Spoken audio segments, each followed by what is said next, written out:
Bom dia a todos, na graça e na paz do Senhor e Salvador Jesus. Amém.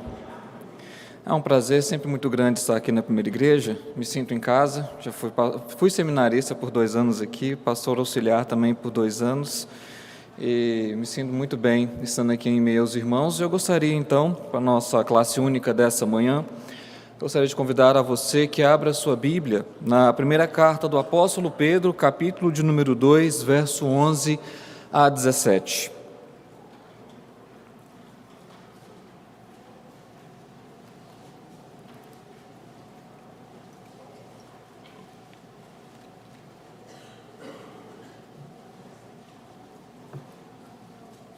Primeira carta do apóstolo Pedro, capítulo 2, verso 11 ao verso 17.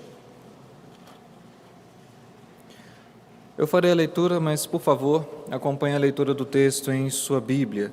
Nós vamos hoje refletir um pouco nessa classe única a respeito da conduta civil do cristão, uma vez que estamos no fim de semana posterior ao feriado da independência do nosso país, como nosso irmão Roberto bem falou. Primeira carta de Pedro, 2, 11 a 17. Assim nos diz o apóstolo Pedro: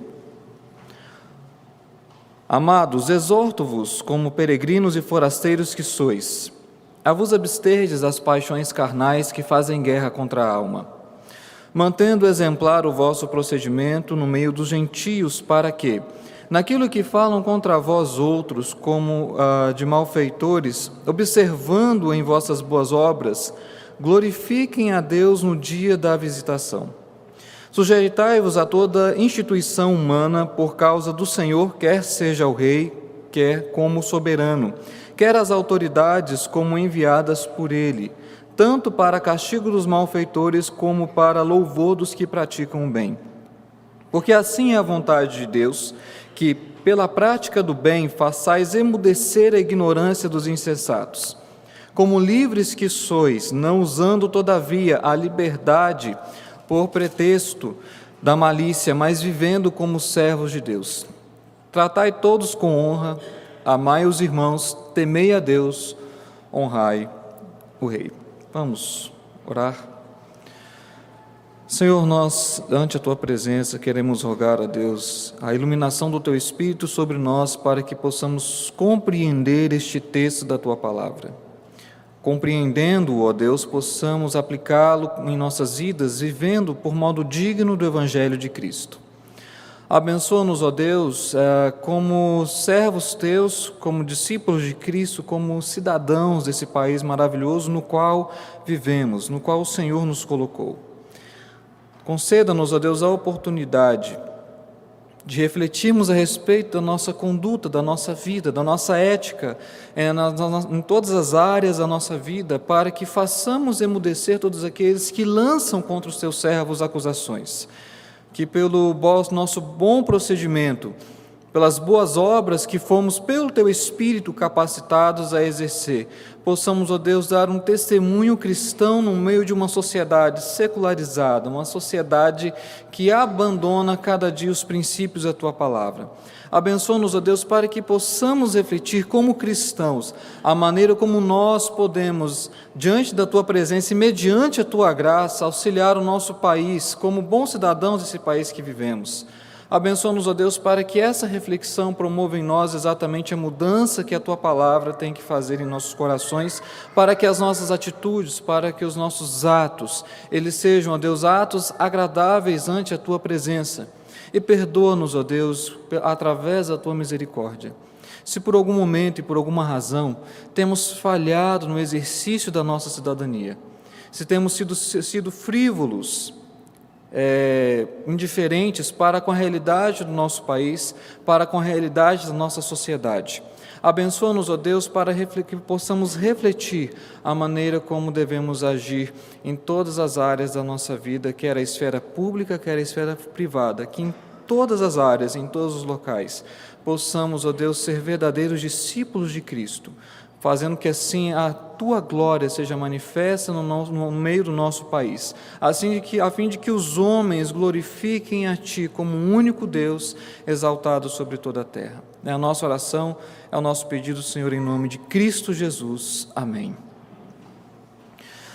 Eu gostaria então de refletir sobre esse texto e eu gostaria de fazer uma introdução falando um pouco sobre qual que é a importância de meditarmos como cristãos a respeito desse feriado anual, que é o feriado da independência do nosso país, qual que é a importância de refletirmos sobre a conduta civil dos cristãos. Eu gostaria de trazer algumas informações sobre o contexto da independência do Brasil, coisa muito rápida, sobre o contexto dessa passagem, para então nós meditarmos a respeito da exortação que Pedro traz a todos os cristãos em relação àquilo que eles têm que fazer no meio da sociedade.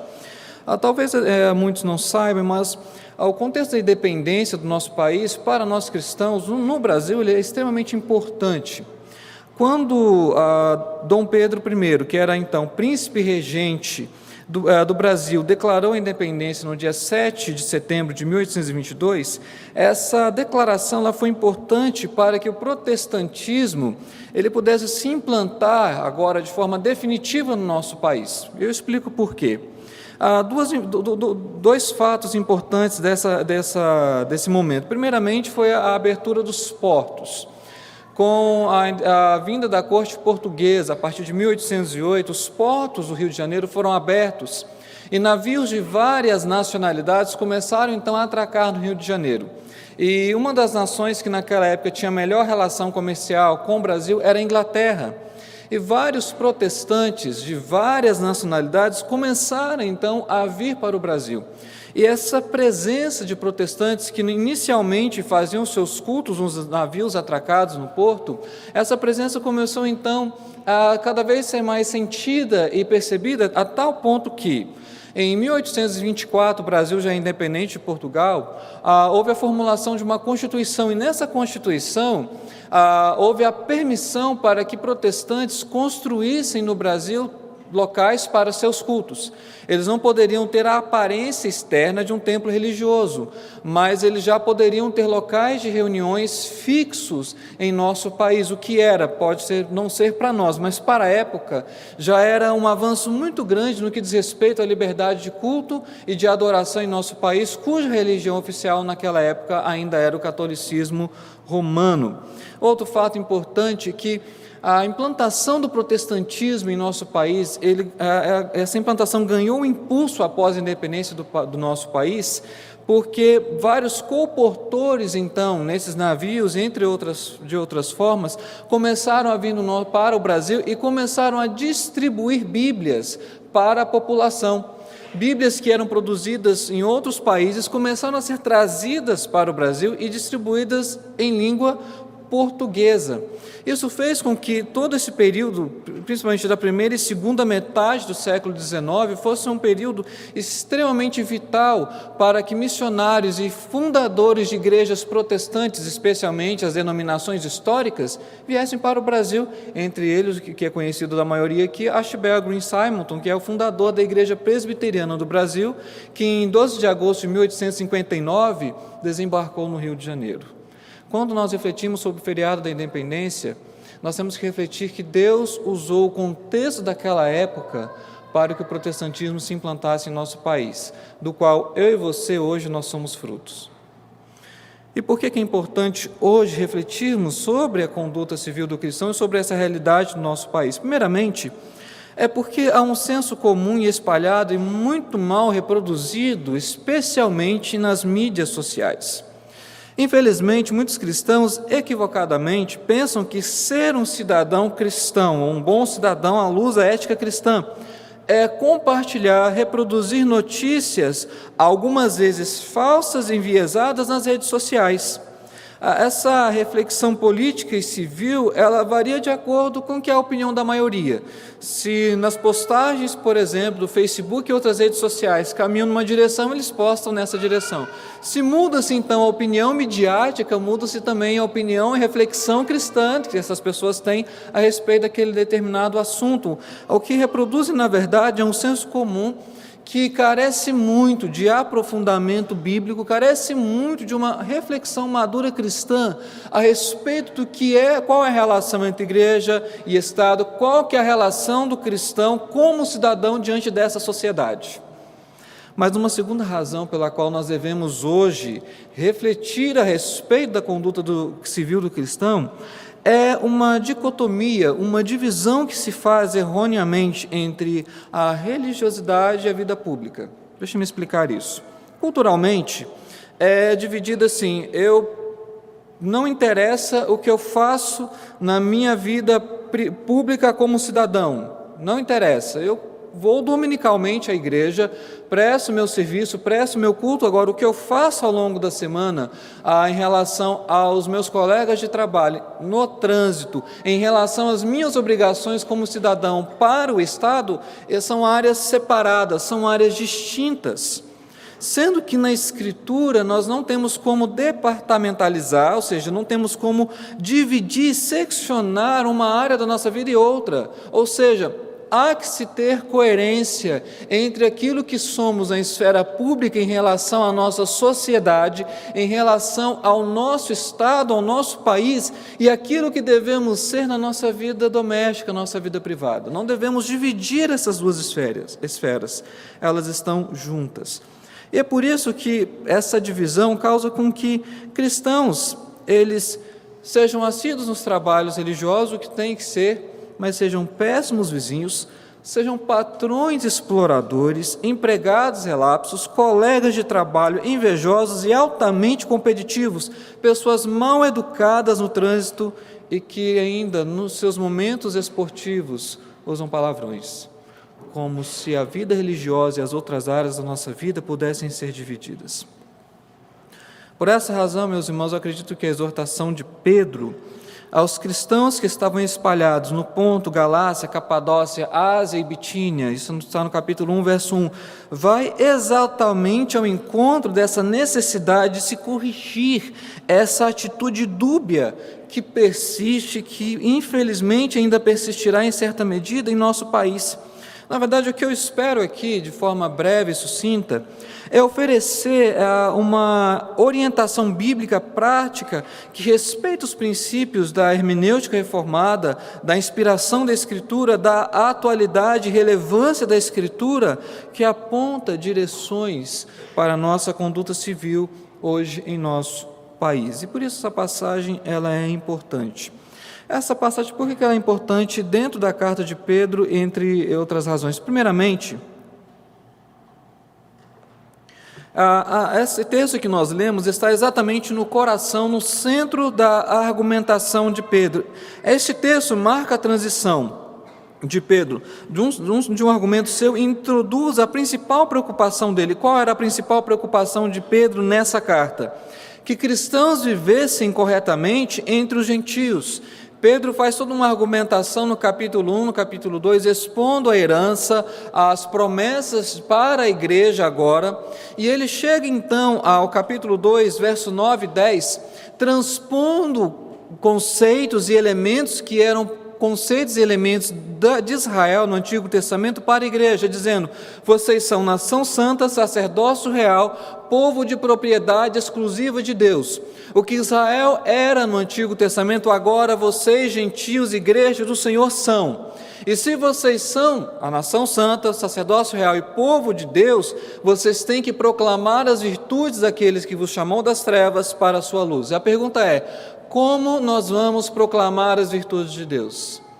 Nós chegamos ao nosso texto: agindo corretamente como cidadãos cristãos na nossa sociedade em que vivemos. E por que isso é importante para os leitores de Pedro? Porque eles estavam num contexto de cidades, embora da Ásia e outras regiões, mas cidades num contexto romano, em um momento em que o cristianismo começava a ser diferenciado do judaísmo. Isso trazia muitas pressões sobre os cristãos daquela época, que por romperem muitas vezes com a adoração, com cultos sociais e práticas sociais daquele período que levavam à adoração de outros deuses, eles eram muitas vezes socialmente marginalizados. Não que havia uma completa divisão entre os cristãos e não cristãos naquela sociedade, mas em algumas regiões, de forma localizada, esses cristãos eles eram perseguidos, eles sofriam muitas vezes o espólio de seus bens, entre outras coisas. E por isso Pedro fala que para eles emudecerem, para eles fazerem calar os insensatos, eles tinham que mostrar uma conduta exemplar, um procedimento correto no meio daquela sociedade. E para Pedro, essa é a conduta civil do cristão, e esse é o assunto dessa classe única hoje. Qual que é a conduta civil do cristão? O comportamento civil do cristão. Ele tem que ser pautado pela ética da Escritura como uma forma de testemunho da liberdade do cristão em meio a uma sociedade secularizada. É disso que Pedro espera dos seus leitores e que não apenas Pedro esperava dos seus leitores. Mas nós, como leitores hoje da Escritura, é isso que Deus espera de mim e de você nesse contexto. Por isso, essa passagem ela tem dois verbos principais, ela tem duas palavras principais. E Pedro coloca que a conduta cristã é baseada em duas exortações, basicamente. A primeira exortação está no verso de número 11, que é abster das paixões carnais. Agora eu gostaria de convidar a você, por favor, leia comigo a primeira carta de Pedro, capítulo 2, verso 11. Leiamos todos juntos esse texto. Primeira carta de Pedro, capítulo 2, verso 11. Leiamos. Amados, exorto-vos como peregrinos e forasteiros que sois, a vos absterdes das paixões carnais que fazem guerra contra a alma. Aqui Pedro liga a conduta civil com a conduta moral do cristão. Essas duas coisas estão intrinsecamente ligadas, uma está ligada à outra. Eu não posso falar de conduta civil, de me portar como um bom cidadão, seja de qual país for, como cristão, sem falar da implicação disso, da relevância disso para a minha ética e para a moral cristã.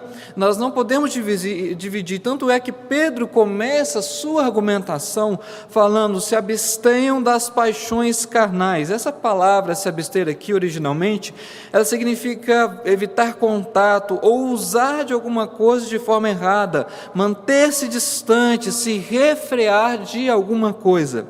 Ela aparece várias vezes no Novo Testamento, em Atos 15, 29, no contexto da decisão do Concílio de Jerusalém, em outros textos, sempre com uma conotação moral. E o argumento de Pedro é: por que eu tenho que me abster das paixões carnais? Ele começa o texto explicando: porque eu e você, todos os cristãos, eles são peregrinos e forasteiros. E essa imagem de peregrino e forasteiro, essas são imagens emblemáticas, porque essa frase, ela é encontrada, essas expressões são encontradas no Antigo Testamento. Por exemplo, Gênesis 23, verso 4, quando Abraão estava perante os hititas, ele fala: eu sou forasteiro e peregrino entre vós. É a ideia de que o cristão, ele está aqui por tempo provisório. A sua pátria é a pátria celestial. A sua esperança, a sua promessa escatológica das últimas coisas não se resume aqui, mas se transcende e vai para a eternidade. Nós aqui somos peregrinos e forasteiros. Como Israel foi peregrino, foi forasteiro e viveu boa parte da sua história fora da sua terra prometida, fora da sua pátria. Mas Deus conduziu esse povo. Nós hoje, como Israel de Deus, como a igreja do Senhor, nós hoje, eu e você, somos peregrinos e forasteiros. E como peregrinos e forasteiros, encaminhando para uma pátria celestial, nós temos que nos abster das paixões carnais, que significa tudo aquilo, e não veja apenas com essa ideia de paixões carnais como com uma conotação simplesmente sexual. A palavra que Pedro usa aqui é bem mais abrangente do que apenas a questão da sexualidade, mas é tudo aquilo que o Espírito em nosso coração milita e fala: você não deve fazer isso, você não tem que tomar essa atitude. Tudo isso está entre essas paixões que militam no nosso coração contra o Espírito. E de que maneira nós vamos abster? E Pedro nos coloca no verso 12. Em segundo lugar, mantendo o procedimento exemplar. Ele diz assim: mantendo o exemplar o vosso procedimento no meio dos gentios. A ideia de Pedro é: o cristão, como peregrino e forasteiro, Deus o coloca numa sociedade para que nessa sociedade esse cristão seja como um luzeiro, seja a luz de Cristo em meio a essa sociedade. Para que ele seja a luz, ele tem que realmente ter um procedimento que seja exemplar. E por que ele tem que ter um procedimento exemplar? Porque ele tem que fazer com que os homens glorifiquem a Deus, vejam as boas obras desses discípulos e vendo essas boas obras, glorifiquem ao nosso Pai. É o que está, por exemplo, abra por favor em Mateus 5, verso 16, eu acho que é muita relação nessa passagem com alguns pontos do Sermão do Monte, mas nós leremos apenas um verso, Mateus 5, verso 16. Novamente, gostaria que você lesse comigo este texto.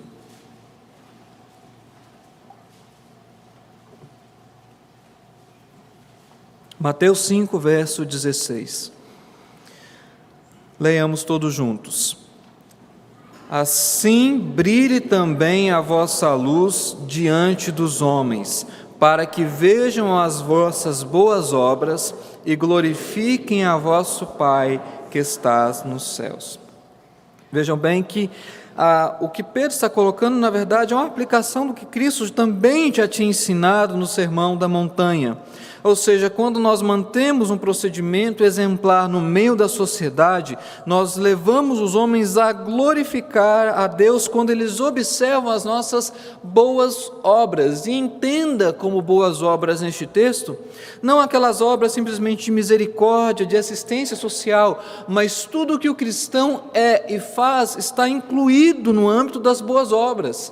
A maneira como nós tratamos as pessoas no ambiente público, a maneira como, por exemplo, nós cumprimentamos, nós tratamos um porteiro no prédio, a maneira como nós conduzimos o nosso carro no trânsito, a maneira como nós respeitamos, por exemplo, as vagas destinadas aos idosos e deficientes físicos, tudo isso está incluído na questão das boas obras. A nossa vida, como uma coisa específica, ela deve ser uma boa obra que leva os homens a glorificar a Deus. E Pedro diz que glorificar a Deus, ele coloca uma expressão importante, no dia da visitação. E aqui há um debate sobre o que significa dia da visitação.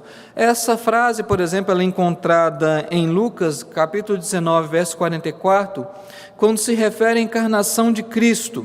E ela é usada aqui num contexto em que pode se referir a duas coisas, e aí os comentaristas dividem. Ela pode significar dia da visitação como o dia da ira de Deus, o dia do juízo de Deus, quando Cristo voltar e houver o juízo final, então visitando a terra novamente, ele vai operar a salvação, vai declarar e vai confirmar a salvação dos justos e a condenação dos ímpios. Ou alguns outros defendem que dia da visitação aqui significa quando Deus intervier e na vida dos incrédulos com a oferta da salvação. Essa é a ideia, por exemplo, de João Calvino.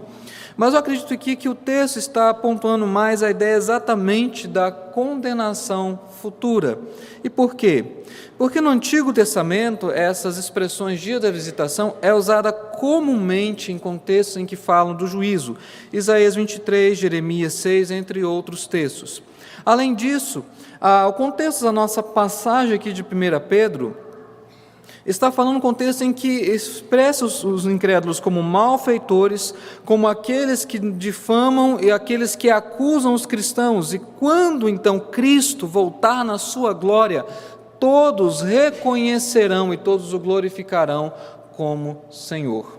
Por isso, o dia da visitação se refere aqui, para mim, a um dia de julgamento, em que não apenas nesse dia, mas quando o cristão mantém o seu procedimento exemplar, ele conduz incrédulos, ímpios, a darem glória a Deus, seja aqui, seja no futuro. Deixe-me explicar isso com uma ilustração. Numa cidade do interior do Espírito Santo, um senhor, já de mais de 50 anos, ele se candidatou a vice-prefeito da cidade, junto com outra pessoa, esses dois candidatos. Esse senhor, há décadas, ele era comerciante daquela cidade. Ele tinha uma loja que vendia tecidos, entre outros artigos de armarinho, coisas assim. E no dia da eleição, depois da apuração dos votos, ele e o outro senhor não foram eleitos. Então, os partidários do candidato vencedor, eleito naquela ocasião, organizaram naquela cidade pequena uma carreata passando pelas ruas da cidade. Eu não sei se você já viu isso, essas carreatas geralmente têm som alto, muita bagunça e algumas algazarras. E essa carreata então entrou na rua desse senhor chamado Rui. E tal era o respeito que esse senhor tinha naquela cidade, que quando a carreata chegou na rua dele, era hábito desse senhor Rui, ele ficava na frente nos domingos, na calçada da sua casa. Era uma coisa que ele fazia todas as semanas. Quando as carreatas chegou na rua dele, isso é falado até hoje, eles desligaram o som, eles não fizeram bagunça, passaram em frente dele, todos cumprimentando ele respeitosamente, e a carreata prosseguiu. Esse irmão, ele tinha um procedimento exemplar no meio daquela sociedade. Mesmo tendo sido derrotado nas urnas, ele ainda ganhava das pessoas em respeito e consideração. É desse tipo de procedimento que a Escritura está falando que eu e você temos que ter. Um procedimento exemplar que não dá motivos para incrédulos difamarem, acusarem o cristianismo. Um procedimento que leva as pessoas a verem em nós não simplesmente aquilo que nós fazemos, mas aquilo que Deus opera através de nós. E quando eles olham para nós, o que eles têm que ver, na verdade, é a imagem e semelhança de Cristo, nosso Senhor, o qual eles devem adorar e prestar toda a honra. Mas não é apenas se abster das paixões carnais que nós conduzimos a nossa vida civil de forma agradável a Deus. Há um segundo mandamento, um segundo imperativo aqui, está no verso número 13, que diz: sujeitai-vos a toda instituição humana. Primeiramente, abstenham vocês das paixões carnais, eu rogo isso a vocês, mas agora, sujeitai-vos a toda instituição humana. E a razão por quê? O cristão, ele tem que se sujeitar às instituições humanas, quer as honestas e as desonestas. Pedro nos diz, primeiramente, por causa do Senhor. Isso está no verso 13. Sujeitai-vos a toda instituição humana por causa do Senhor. A razão pela qual o cristianismo, ele não é subversivo, ele não é rebelde, ele não deflagra revoluções, entre outras coisas, é porque ele entende que há um mandamento do Senhor de respeito e submissão a essas autoridades que foram constituídas por causa da autoridade maior e suprema que é de Deus. A razão pela qual eu e você temos que nos sujeitar aos governantes, às autoridades, e temos que prestar a essas autoridades honra e deferência, especialmente quando desempenham bem a sua vocação, é porque elas foram instituídas por causa do Senhor. É o que Paulo vai nos dizer em Romanos capítulo 13, sujeitai-vos a toda autoridade humana, porque são ministros de Deus, foram constituídos por Deus. E certamente você, como eu, brasileiro, deve talvez já ter se perguntado uma vez como cristão: como é possível eu me sujeitar a uma autoridade que é desonesta, que é corrupta? O que isso sinaliza? O que isso significa para mim, cristão? Eu tenho que então me rebelar contra essa autoridade? Eu tenho que então negar a ordem das coisas e procurar estabelecer uma nova ordem? Não é o que Pedro nos diz.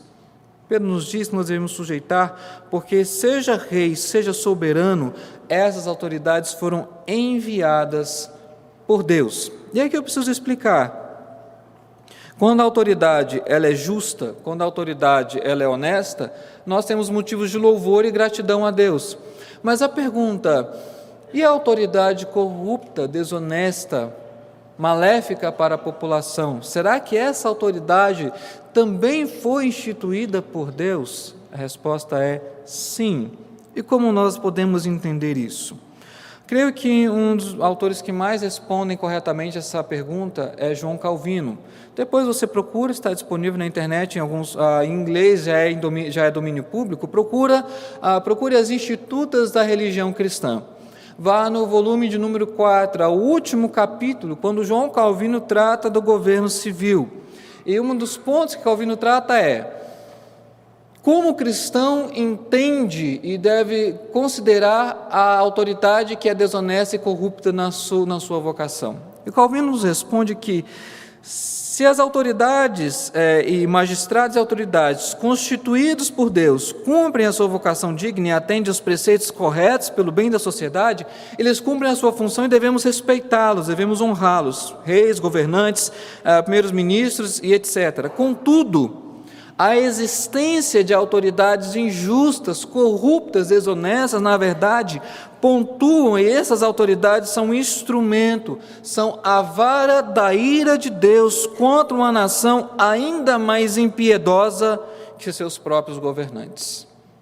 Em resumo, a autoridade má, ela é instrumento do juízo de Deus contra uma sociedade má.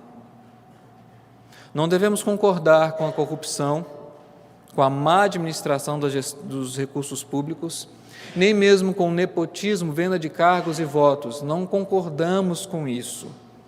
Mas se nós tristemente reconhecemos que em nosso país, nesse feriado dia da independência, muitas dessas autoridades negam e deturpam a sua vocação digna dada por Deus para que fossem ministros do bem e agem de forma errada, isso pontua que esse é o juízo de Deus sobre a nossa nação. Porque essas autoridades, na verdade, elas são constituídas do meio do povo, do meio da sociedade. E se elas são corruptas, muitas vezes, é porque a própria sociedade já se corrompeu em muitas coisas de várias maneiras. Quando Deus, então, estabelece governantes injustos, é para castigar um povo que se desviou dele. Um ano passado, um ano retrasado, não lembro exatamente, um missionário que atua no Oriente Médio, permita-me por questões de segurança não falar o nome dele, nem o país onde ele atua, ele veio ao Brasil. E foi bem numa época, logo depois daquele fenômeno chamado Primavera Árabe, que estava bem em alta na mídia. E aí uma das pessoas da igreja, no momento de perguntas e respostas, perguntou a ele que ele estava num ambiente, num país que estava muito perto de outros países que viveram a questão da Primavera Árabe, que foi a deposição de vários ditadores e governantes em países como Egito, Tunísia, Líbia, entre outros. E perguntaram para ele se a destituição desses governantes, essa Primavera Árabe, foi uma coisa boa para a sociedade, para os cidadãos daqueles países. E contrariando a expectativa de muitos, ele respondeu que não. Essa Primavera Árabe não foi, de maneira alguma, boa para aquela sociedade. Porque na cultura árabe há a imagem de um líder forte. Esses países tinham naqueles ditadores um líder forte, muitas vezes maldoso e impiedoso. Mas quando na Primavera Árabe houve a destituição desses líderes, vários grupos, por incrível que pareça, alguns deles piores do que esses próprios ditadores, agora começaram a briga pelo poder. Enquanto tinha um ditador que oprimia o povo, agora você tem então vários grupos minoritários, mas ainda mais agressivos e violentos do que o antigo governo. Isso significa que naqueles países, com a Primavera Árabe, a população passou a sofrer ainda mais. Isso explica em parte, e entre outras coisas, a intensidade do movimento migratório nesses últimos 2, 3 anos. E a questão é, porque quando se pensava que aquela autoridade era má, o que se descobriu com a Primavera Árabe é que aquelas sociedades eram más. Mas um preceito importante, e aqui eu quero terminar essa argumentação para caminhar para o final, de Pedro neste texto a respeito da conduta cristã, é o conceito importante da liberdade cristã. E isso ele nos diz no verso 15 e no verso de número 16. Eu gostaria que você, por favor, lesse esses 2 versículos comigo. 1 Pedro 2, verso 15 e verso 16. Leiamos todos juntos. Porque assim é a vontade de Deus, que pela prática do bem façais emudecer a ignorância dos insensatos, como livres que sois, não usando, todavia, a liberdade por pretexto da malícia, mas vivendo como servos de Deus. Um conceito importante para o cristão, para o cristianismo, é o conceito da liberdade. Este conceito é um conceito um tanto quanto amplo. Pode ser liberdade da lei, da maldição da lei que nos condenava, liberdade da ira condenatória de Deus, a maldição da lei moral, a liberdade do presente mundo, liberdade do cativeiro de Satanás, do domínio do pecado, da nocividade das aflições, do aguilhão da morte, da vitória. Ou seja, quando você pensa em liberdade no Novo Testamento, essa liberdade pode se referir a várias coisas. Mas eu acredito que no contexto aqui de Pedro, essa liberdade, que eu acredito que está bem colocada na Confissão de Fé de Westminster, no capítulo 20, é a liberdade que o cristão tem de, sendo livre do domínio do pecado, agora poder servir a Deus como servo de Deus. É dessa liberdade que Pedro está nos falando, por isso que ele fala que a liberdade não pode ser usada como pretexto para a malícia.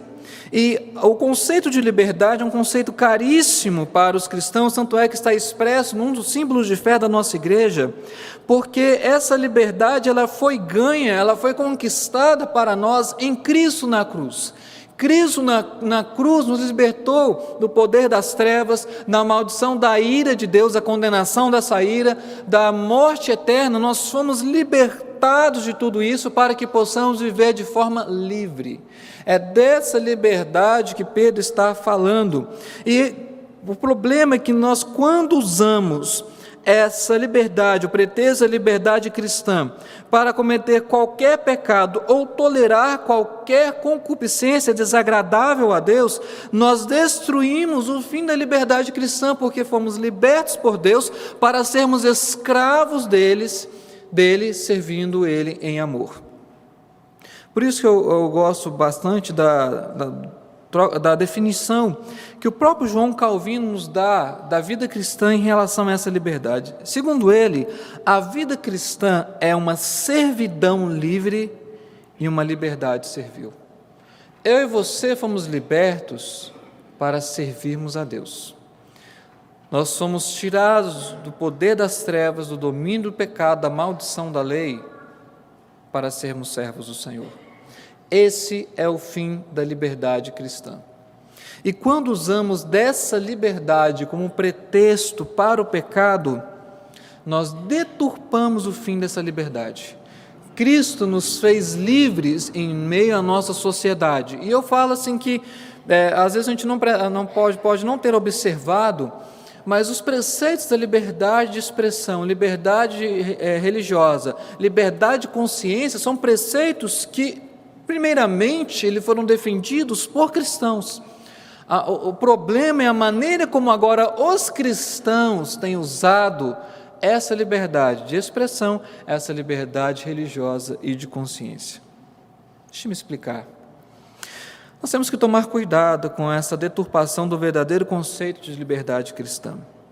Dizer que é livre para expor opiniões ácidas, improcedentes, difamatórias, carregadas de rancor nas redes sociais é uma forma de crueldade travestida de um vocabulário cristão.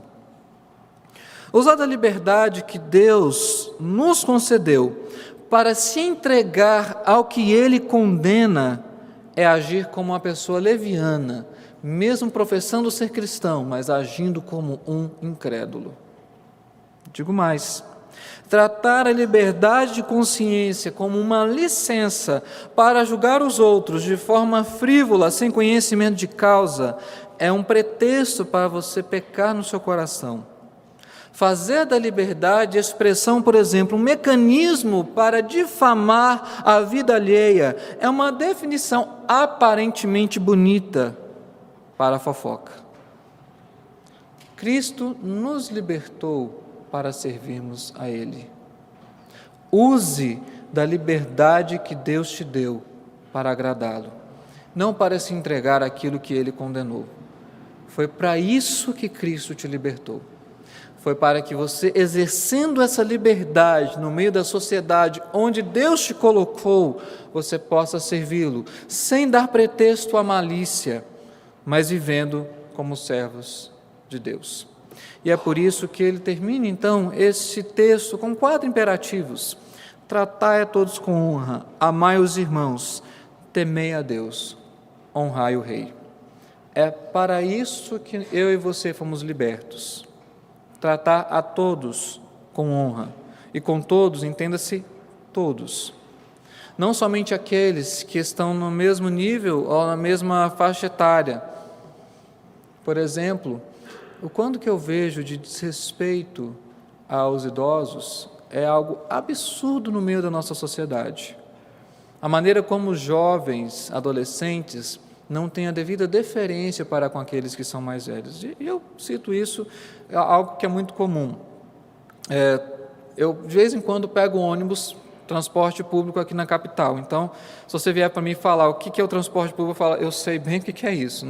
E pegar às 7 horas da manhã, lotado um ônibus, não é uma coisa muito agradável em muitos dias. Numa dessas vezes, todos sabem que os bancos vermelhos dos ônibus são destinados aos idosos, gestantes, pessoas com, às vezes, deficiência física.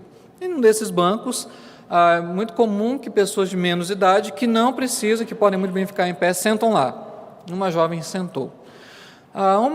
Uma senhora de idade, devia ter talvez seus 50 e poucos anos, estava com a sua mãe, que já devia ter mais de 80 anos. E ela estava querendo uma cadeira daquelas que estavam ocupadas, para que a sua mãe pudesse sentar, porque o ônibus estava lotado, estava muito quente. E o engraçado foi que aquela jovem, mesmo diante do pedido daquela senhora de outras pessoas, ao invés de dar o direito a quem era de direito e tratar com honra aquelas duas pessoas de idade, o que ela fez? Começou a discutir o porquê que ela não iria levantar. E a discussão, todo mundo desceu do ônibus e a discussão se prolongou. Nós temos que tratar a todos com honra. E aqui vai uma advertência para você, jovem. Qual foi a última vez que você cumprimentou, conversou com um dos nossos idosos da nossa igreja? Você tem tratado esses irmãos, essas pessoas valiosas com honra? Você tem amado seus irmãos? Se você teme a Deus, você vai honrar as autoridades. E aqui eu quero chegar a algumas rápidas conclusões, caminhando então para o final da minha exposição dessa manhã. Primeiramente, a primeira conclusão é que conduta civil e ética cristã andam de mãos dadas. Você não pode ser um bom cidadão desse país se você não se atentar para o que eticamente a Escritura pede de você. Não basta apenas você querer prestar e ter assiduidade nos serviços religiosos. Se você, no período da declaração do imposto de renda, pega recibos improcedentes para que a sua restituição seja maior. Você pode talvez se ver como um bom cidadão, mas se no trânsito você é mal educado, se você é agressivo, impaciente, você não está agindo nem como bom cidadão e nem como cristão. Se no seu vocabulário, perante incrédulos e gentios, ou pessoas que não conhecem, não creem em Deus, você tem um vocabulário pior do que o deles, a sua ética precisa ser transformada. Conduta civil e ética cristã andam de mãos dadas. Se queremos ser bons cidadãos do nosso país, isso vai ter implicação em tudo que nós fazemos por aí. Segunda conclusão, conduta civil e governo civil são duas expressões da vontade de Deus. Assim é a vontade de Deus. As autoridades que existem foram por Deus constituídas. E parte disso é respeitar essas autoridades. Respeitar nas redes sociais, não usando de notícias falsas, ou que os jovens conhecem, notícias fake, e comentários degradantes, improcedentes a respeito das autoridades do nosso país. Por mais que muitas vezes agem de forma improcedente, não compete ao cristão ser desrespeitoso, ser desonroso para com essas autoridades. Conduta civil e governo civil são duas expressões da vontade de Deus. E João Calvino, por exemplo, nas Institutos, coloca que o modelo de governo, se é monarquia, se é república, se é parlamentarismo, não é o principal não é a forma de governo, mas o principal é o cristão, estando onde ele estiver, entender que as autoridades que ele tem em seu país foram por Deus constituídas. Terceiro lugar, conduta civil e testemunho cristão apontam para a glória de Cristo. Quando eu e você, como bons cidadãos desse país maravilhoso que vivemos, agimos com testemunho cristão, Deus é glorificado. E aqui eu quero fazer algumas rápidas observações. Primeira, nós temos que amar a terra, o país onde Deus nos colocou. Eu e você sabemos os problemas que o Brasil tem e nós nos entristecemos porque o nosso país poderia ser bem melhor do que ele é. Mais justiça social, mais estrutura, mais atendimento, entre outras coisas. Mas nós vivemos num país fantástico, num país maravilhoso, num país de uma diversidade, de uma característica do povo que nós temos que elogiar. Mas para nós amarmos o nosso país, nós precisamos conhecer a sua história e saber como Deus ele tem abençoado essa nação ao longo dos seus mais de 500 anos. Nós temos o hábito, péssimo hábito, de falar mal do nosso país, de só ver coisas ruins em nossa nação e nos esquecemos que é aqui onde Deus nos plantou e nós temos que procurar a paz do nosso país, do Brasil, porque na paz do nosso país, eu e você e nossas famílias terão paz. A segunda observação que eu quero fazer é que o protestantismo e a teologia reformada têm um importante papel na nossa nação no que diz respeito à reflexão do protestantismo da fé cristã no meio público. Os reformadores, e lembrando que estamos chegando aos 500 anos da Reforma, estavam profundamente preocupados com as questões sociais, éticas e políticas desses países. E é por isso que era hábito dos reformadores implantarem reformas não apenas na forma da teologia, culto e crença da igreja, mas a maneira como aqueles países passaram a funcionar. Por isso, eles implantaram hospitais. Na cidade de Genebra, por exemplo, o cuidado e a administração do hospital da cidade era a responsabilidade dos diáconos da igreja. Isso está presente na fé reformada, a preocupação com a esfera pública. E por isso, eu e você, herdeiros e crentes de que essa teologia, uma boa teologia, a teologia bíblica, nós temos um importante papel em nosso país. Porque isso está inerente à fé reformada. Eu queria terminar, então, com apenas uma aplicação para essa manhã. Minha única aplicação da luz desse texto é que você seja um imitador de Cristo, tanto o que você chama de esfera pública quanto na esfera privada. Tudo o que Pedro está nos orientando aqui foi o que Cristo fez. Ele foi um cidadão da Judéia, da Palestina, no primeiro século, submisso às autoridades da época. Por isso, ele pagava impostos. Por isso, Cristo, quando a multidão queria tomá-lo para fazê-lo rei, ele se negou a isso. Cristo foi um perfeito exemplo de um bom cidadão. Sendo imitadores dele, nós daremos um testemunho para essa nossa sociedade, onde nós estivermos. Creio que é isso que Deus espera de todos nós nessa manhã. E sempre, todos os anos, que chegarmos a essa época do ano, ao dia 7 de setembro, possamos refletir como cristãos a nossa responsabilidade, da nossa conduta civil no meio do nosso país, que, reitero, é um país maravilhoso, onde Deus nos colocou para viver de forma digna do Evangelho de Cristo. Eu gostaria de orar, depois, temos até que horário, pastor Milton?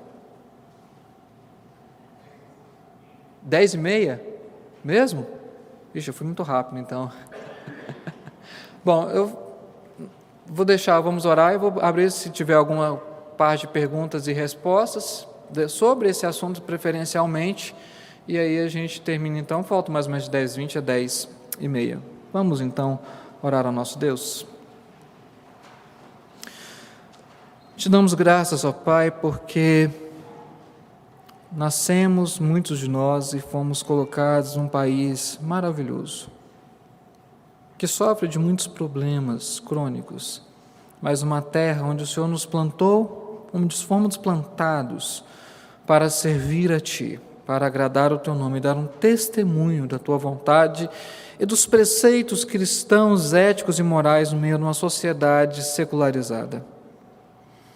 Ajuda, Deus, ajuda-nos como cristãos que temos como legado a teologia reformada, seguindo o exemplo de Cristo e também dos reformadores, que possamos, ó Deus, refletir biblicamente o papel da igreja e dos cristãos na sociedade civil. Perdoa-nos, ó Deus, por tantas vezes, de diversas maneiras, por termos desagradado o Teu nome e agido de forma contrária à Tua palavra. Ajuda-nos para que no nosso trabalho, na maneira de lidar com as autoridades, com o nosso governo, possamos agir de forma correta. Que permaneçam longe de nós toda sonegação, toda falta de transparência, de honestidade, que muitas vezes é presente e tristemente constatada dos nossos governantes. Queremos orar pelo nosso país, que já há tempos vive momentos difíceis na sua esfera política e governamental. Queremos orar pela nossa pátria, Senhor, para que as nossas autoridades, cumprindo corretamente a sua vocação, exerçam a sua vocação e a sua atribuição dada por Ti, ó Deus, de acordo com a Tua vontade, para o bem do povo. E que nós, ó Deus, cristãos, possamos ser partícipes, ó Deus, dessa transformação e do propósito de sermos discípulos de Cristo em meio a essa sociedade. É o nosso pedido, Deus, e a nossa oração, em nome de Cristo Jesus. Amém.